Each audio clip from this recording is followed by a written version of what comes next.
Ľudia, už dneska asi o 2:00 idem do Piešťan a z Piešťan dneska odlietam na Cyprus.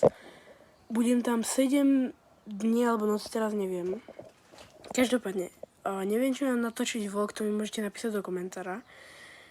Ja budem točiť asi room tour, potom možno jazdu na paddleboard, neviem to vyslovovať, proste paddle hento. Ale to neviem, to možno iba druhým mobilom a neviem, či sa mi to podarí dať na tento. Potom neviem, či by som ešte natočil, že my keď tam prídeme, tak my vždycky na dovolenke proste chodíme proste večer, tam prejdeme sa po celom tom rezorte alebo hoteli a vidíme more, tam sa chodíme prejsť. Tak to možno natočím, ale neviem, či tam bude Wi-Fi, takže možno, že vám to proste, no možno, že vám to dám až keď prídem z dovolenky a možno natočím aj nejaké iné videá, napríklad natočím, čo si dám, alebo neviem. Proste dajte mi kľudne nápady, že čo tam mám natočiť. Tak čaute.